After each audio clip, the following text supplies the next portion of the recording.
To my point, Captain Marvel is not culturally relevant, and that's just a fact. Take that how you want. Well, I am back at it again with some more Captain Marvel content. Yes, I just can't get enough, as that incredible song did indeed say once. Yeah, this one, again, I guess I just have this knack for just hearing something and then going off the bat with it and hitting it for 6. So, yesterday, I watched a little clip from the John Campea show. Honestly, this guy I loved about 7 years ago. You know, everyone has different opinions, right? But, you know, I don't watch his stuff anymore as much as I used to. Really, at all.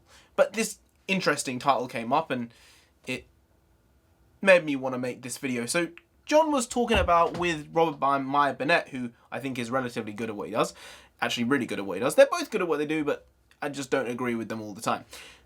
But they were talking about Captain Marvel and how the first one was such a resounding success, and you can't say that it's not a success or it wasn't important, a hugely important film, regardless, like a feminist film or a regular film. It had a huge impact on society, was their point, because it made $1.1 billion. It made $1 billion, and if a film makes $1 billion, it has to be culturally relevant, right? That's sort of the idea, and I just completely disagree with that. I don't think it didn't mean anything for most people. Most people didn't give a shit about the film. It was like a filler film. It was there. It didn't need to be there. If that film hadn't been made, the MCU would have carried on and she could have just been introduced in Endgame and it would have done nothing for the film. It would have changed the film zero. Maybe by 0.1% the film would have been changed and your feeling towards the film would have been changed because she was a new character being introduced in Endgame rather than her own film. But other than that, it was really minimalist in terms of her weight in Endgame and her role in it, so I don't really see why that's a problem. But it came to the point of what is deemed as culturally relevant, and I just don't think that Captain Marvel, the first film, or her outing in Endgame, I don't think either of them resonated with people, especially the masses of people. Obviously there's a niche and some people would have loved Brie Larson's performance as Captain Marvel. I just don't think most people did. And I'm just going to go down the list of the films that they mentioned here. And they said that, well, no Thor films made $1 billion. No Guardians of the Galaxy films made $1 billion. Spider-Man Homecoming didn't make $1 billion. Ant-Man films didn't make $1 billion. And Doctor Strange didn't make $1 billion. How can you say that this is less of a success or not a success, making $1.1 billion? It has to be culturally relevant and it must be in the cultural zeitgeist, basically, if it's made $1 billion.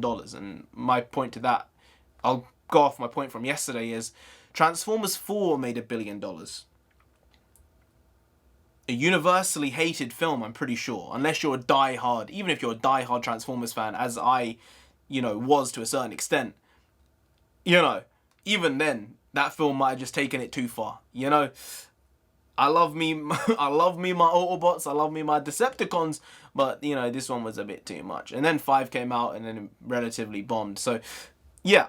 $1 billion film doesn't necessarily mean that it's $1 billion film that is culturally relevant. Because I would say Jurassic World, the first one that came out, was very culturally relevant. It made a huge splash in everyone's minds when it came out in 2015. Jurassic World 2, less so.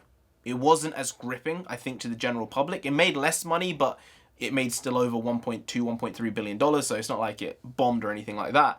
But when you compare Captain Marvel to those other Marvel properties that didn't break $1 billion, you look at Guardians of the Galaxy, right? We'll start with 1 and 2. Neither of them made $1 billion.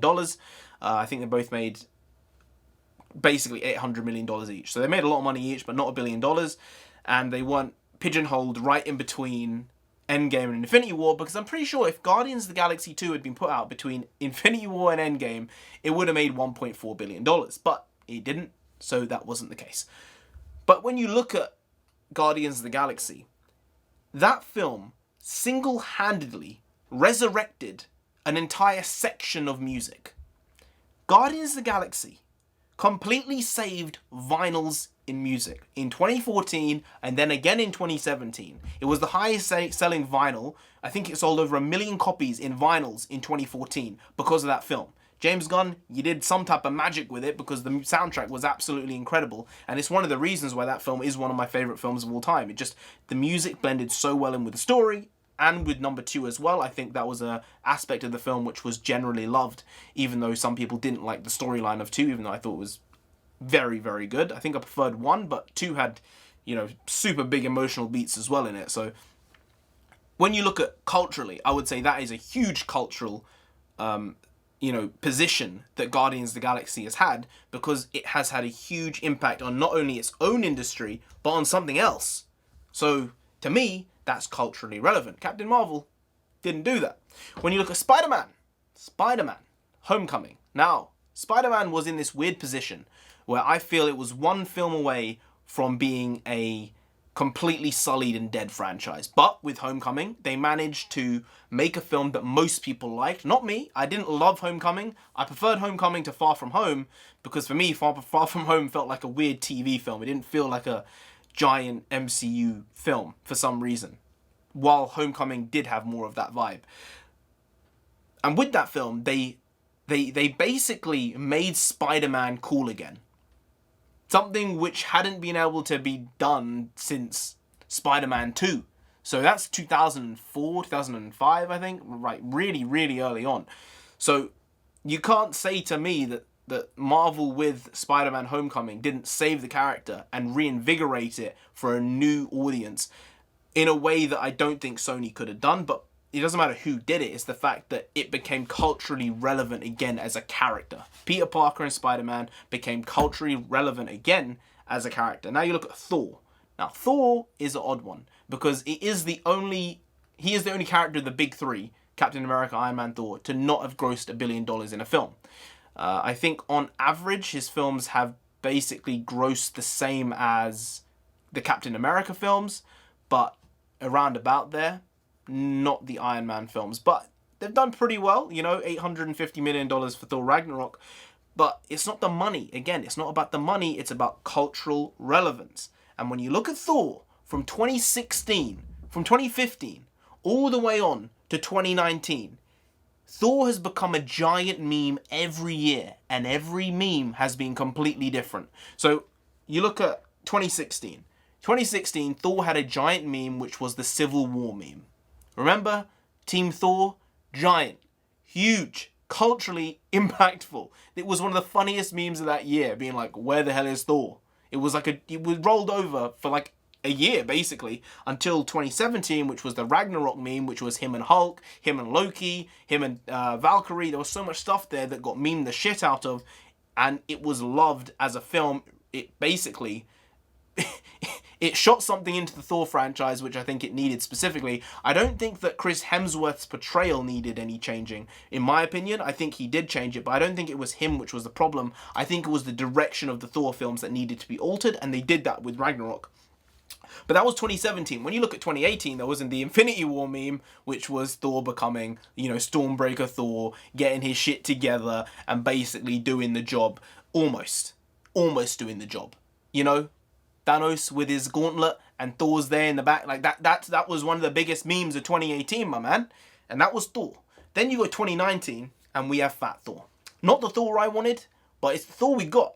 And again, he became a giant meme. And all of them have been funny, positive memes, not cynical, nasty memes. And I think that is the difference here, because Captain Marvel has become a meme in certain ways, but it's not being memed for the good reasons. It's been memed to take the piss out of her. And that's not really good when you're looking at, you know, tracking for a film and tracking for a character's reception. Because the biggest meme of Captain Marvel, I think, was when there was an image of Brie Larson and Tom Holland. And people were like, wait, why is Tom Holland's butt bigger than Brie Larson's butt? When Brie Larson's like the female superhero and Tom Holland's like a kid. He's playing a kid. It was odd. It was funny as hell. But again, it's the cynical type meme, which I appreciate a lot of the time, but it's not what people would probably want. Then you look at Doctor Strange, which I think is in my 10 favourite Marvel films, maybe even 5 favourite Marvel films ever. It really just affected me in a different way to some people. Some people don't like the film at all. I love it. I think it's absolutely fantastic, and it was directed in such a cool way. I'm annoyed Scott Derrickson isn't coming back to direct Doctor Strange 2 now, but I hope that film sorts itself out. But with Doctor Strange, because of his involvement in Endgame, Doctor Strange also became a huge meme. And also through his performance in Infinity War, he's become a lot of people's favourite Marvel character. Outside of Captain America, Iron Man and Thor, and even if you include them, a lot of people will say Doctor Strange is my favourite Marvel character. And I think a lot of people would say Black Panther's on that list as well now, like him, Black Panther, up there with them, and I'd probably agree with that. But no one I know has had that reception with Captain Marvel of people being like, oh, she's the best. No one said that. Unless they're doing it for a specific reason and they're trying to look, you know, awake, as I'll say. Not the other word. They're trying to look awake. Yes. Aware. Culturally awake. Yeah. Yeah, so Doctor Strange has that same feel of, is someone who basically had a good outing in his first film, had some good moments, had some memeable moments, had some funny moments, and then it came to Infinity War and Endgame, and his character just took a level up. And I think Marvel did a great job with him and Black Panther specifically, making them more relevant to the overall and overarching universe, which was a very positive thing. Captain Marvel, not so much. Bit of a waste there. Ant-Man, well, you know, Ant-Man's pretty throwaway. Yeah, you can't really win them all. You have to have some. You have to have some that don't really cross over properly. And I think Ant-Man and Captain Marvel are those two franchises that they have, which haven't resonated in the way they wanted to. Because Black Panther most certainly has, with a huge audience. I think the film was good. I don't think the film was as great as people were saying it was. I don't think it was an Academy Award nominated worthy film. But it was a good film. It was a fun film. It was interesting themes.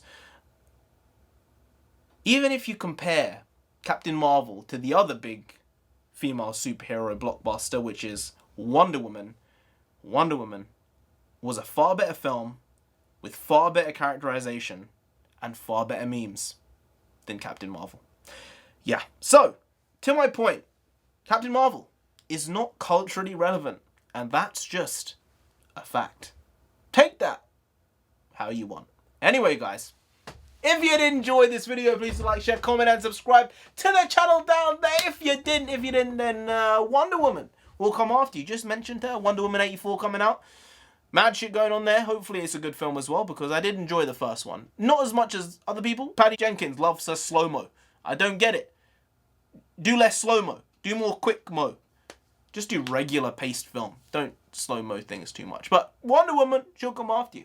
And you don't want that. You really don't, so just subscribe anyway to avoid that. Now, I've been NarendraTheComic. You've been great. I'll see you next time. That's tomorrow. Yes. If you don't know, no one knows, because no one knows me. If you don't know, I make a video every day. Been doing it for over 650 days. That's over a year.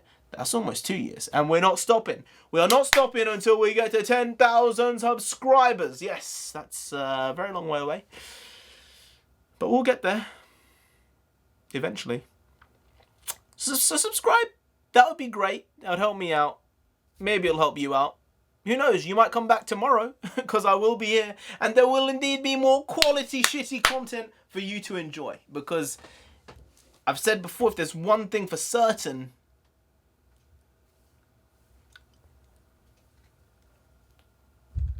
the content's pretty shitty. You can tell from this video. It's just what it is. So see you tomorrow, though, because I will be here. No days off. Non-stop. See you tomorrow. See you tomorrow. Skadoosh.